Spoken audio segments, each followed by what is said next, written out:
नमस्कार, स्वागत आहे तुमचं माझ्या YouTube चॅनलवरती. माझा गोधडी शिवायचा उद्योग आहे.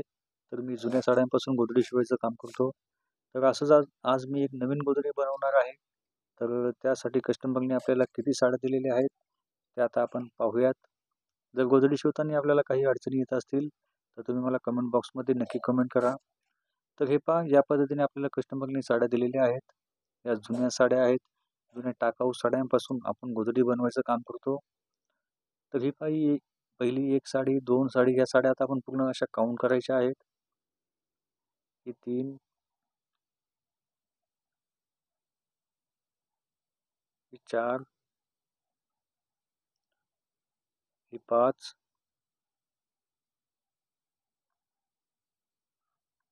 5 आणि या 2 साड्या आहेत त्या आपल्याला कव्हर लावायचा आहे या 2 साड्यांचा.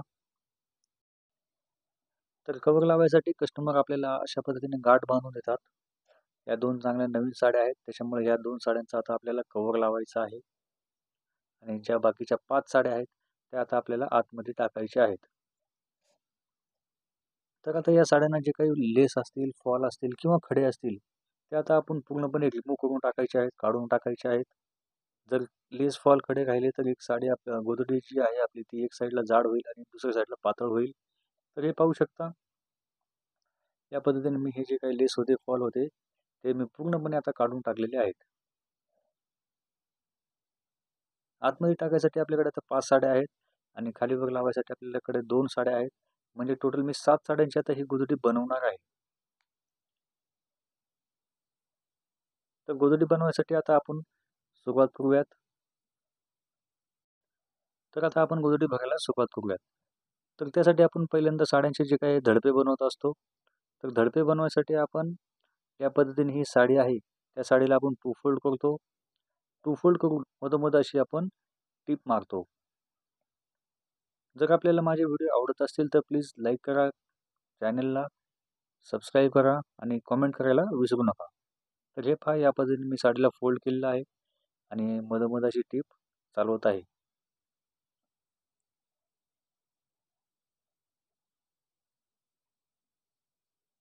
तर हे पाहू शकता, या साडीला आपण मधोमध अशी पूर्णपणे टीप मारलेली आहे.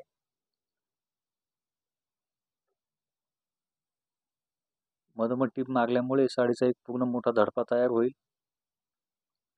आणि हा जो काही बंद भाग आहे, तो बंद भाग आपल्याला कापून टाकायचा आहे. साडीला मधोमध टीप मारून झाल्यानंतर बंद भाग आपण कापलेला आहे. बंद भाग कापल्यामुळे काय झालं की हा साडीचा एक मोठा पूर्णपणे धडपा तयार झाला. तर या साडीचा धडपा कसा बनलेला आहे, तो मी तुम्हाला आता एकदा दाखवतो. तर हे पाहू शकता, हा धडपा किती मोठा झालेला आहे. या पद्धतीने आपला हा धडपा तयार झालेला आहे. या धडप्याची लांबी जवळजवळ 7.5 फूट आहे आणि रुंदी 6 फूट एवढ्या लांबीची एक गोधडी तयार होऊ शकते.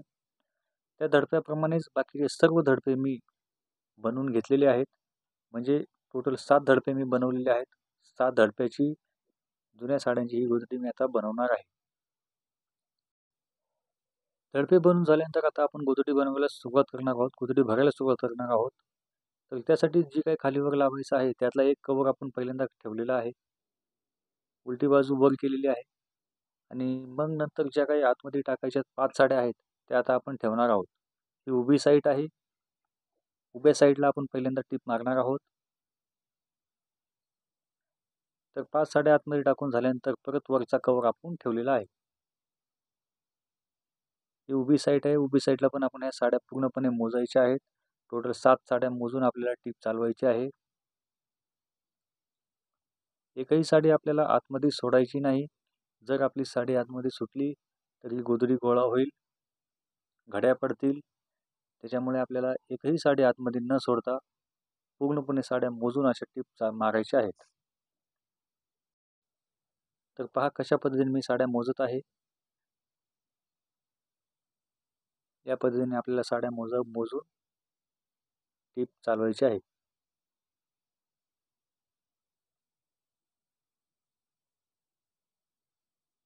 तर या पद्धतीने मी ही उभी साईड आहे. उभी साईडला पूर्णपणे साड्या मोजून टीप मारून घेतलेली आहे. आता आपल्याला गोधडीला आडव्या साईडला फिरून घ्यायचं आहे. तर कशा पद्धतीने गोधडीला मी आता आडव्या साईडला फिरून घेतो एकदा पहा. तर या पद्धतीने आपल्याला गोधडीला आडव्या साईडला फिरवून घ्यायचं आहे. फिरवत असताना आपल्याला गोधडीला झटकून घ्यायचं आहे, जेणेकरून आतमध्ये ज्या काही घड्या पडलेल्या असतील त्या निघून जातील. या पद्धतीने आपल्याला या गोधडीला पूर्णपणे झटकून घ्यायचं आहे आणि असं आपल्याला ठेवून आडव्या साईडने टीप चालवायची आहे. आता आडव्या साईडला पण टीप चालवत असताना आपल्या 7 साड्या आहेत त्या पूर्णपणे मोजायच्या आहेत आणि आपल्याला मोजूनच टीप चालवायची आहे. आडव्या साईडला पण आपल्याला एकही साडी आतमध्ये सोडायची नाही. तर हे पाहू शकता, पहिल्यांदा आपण उभ्या साईडला टीप मारली होती, आता आपण आडव्या साईडला टीप मारत आहोत. मी शक्यतो गोधडीला आडव्या साईडनेच पहिल्यांदा टीप मारून घेतो, कारण आडव्या साईडने घड्या पडण्याची शक्यता कमी असते. तर हे पाहू शकता, आता मी आडव्या साईडने 2 इंचाचे बॉक्स येतील एवढी जागा सोडून आपण असा आडव्या साईडने टीप मारायला चालू करत आहोत.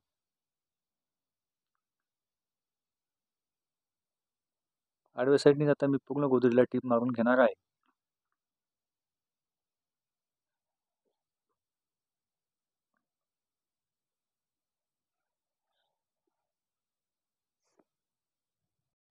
टीप मारत असताना वरून आपल्याला सपाट करायचं आहे, साडीला घडी पडून द्यायची नाही. खालून पण एक हात फिरवायचा असतो. तर हे पहा, या पद्धतीने मी आडव्या साईडला पूर्णपणे टीप मारून घेतलेली आहे.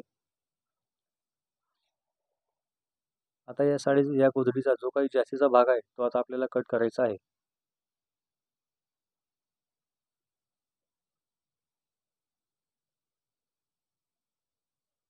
या गोधडीचा जास्तीचा भाग कट करायसाठी याप्रमाणे मी या गोधडीला 2 फोल्ड केलेला आहे. तरी पाहू शकता, जो काही जास्तीचा भाग आहे खालचा तो आता मी पूर्णपणे कट करणार आहे.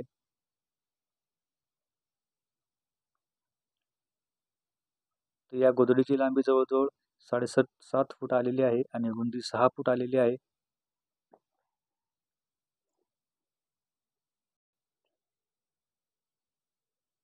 ही उभी साईड आहे. उभ्या साईडचा जास्तीचा भाग आता मी कट केलेला आहे. आता या गोधडीला आपल्याला आडव्या साईडला फोल्ड करायचा आहे. आडव्या साईडला पण फोल्ड करून आपल्याला जो काही जास्तीचा भाग असेल तो आता आपल्याला कट करायचा आहे. आडव्या साईडला पण जास्तीचा भाग कट करून झाल्यानंतर आता आपल्याला बॉक्स बनवायला चालू करायचे आहेत. तर हे पाहू शकता, 2-2.5 इंचाचे बॉक्स येतील. या पद्धतीने आपण या गोधडीवरती बॉक्स बनवणार आहोत.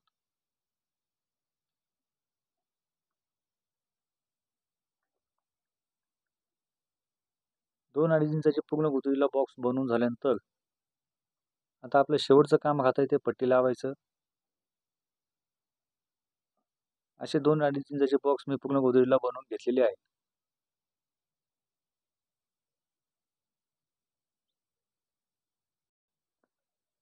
आता या गोधडीला आपल्याला पट्टी लावायची आहे, म्हणजे बॉर्डर लावायची आहे. बॉर्डर लावायसाठी आपण 7 ते 8 इंचाची अशी पट्टी घेतलेली आहे. ही पण साडीचीच पट्टी आहे, जुन्या साडीची.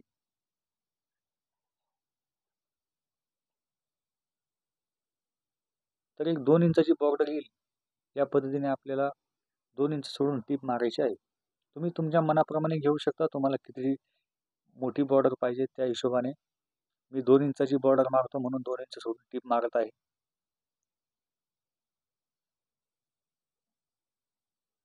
तरी या पद्धतीने आपण टीप मारून दुसऱ्या साईडला गोधडी फिरवून घेतलेली आहे. तर ही पट्टी आपण कशी फोल्ड करतो पहा. याप्रमाणे या गोधडीला आतमध्ये फोल्ड करायचं आहे.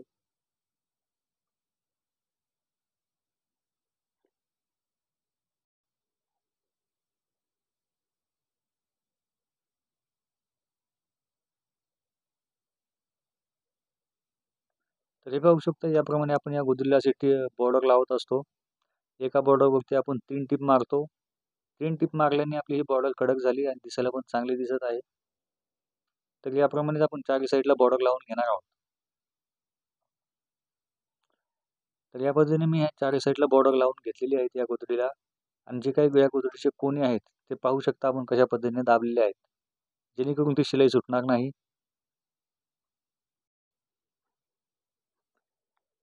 तर ही गोधडी मी तुम्हाला आता एकदा ओपन करून दाखवतो.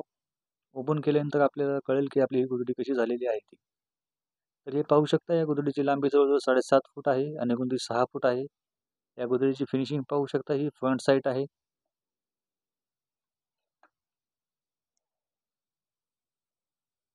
ही रिअर साईड आहे. रिअर साईडने पण गोदरी खूप छान झालेली आहे. तर मी ही शिवलेली गोदरी कशी वाटली आपल्याला कमेंट बॉक्समध्ये नक्की सांगा. जर आपल्याला माझे व्हिडिओ आवडत असतील तर प्लीज लाईक करा, कमेंट करा, शेअर करा आणि चॅनलला सबस्क्राईब करायला विसरू नका.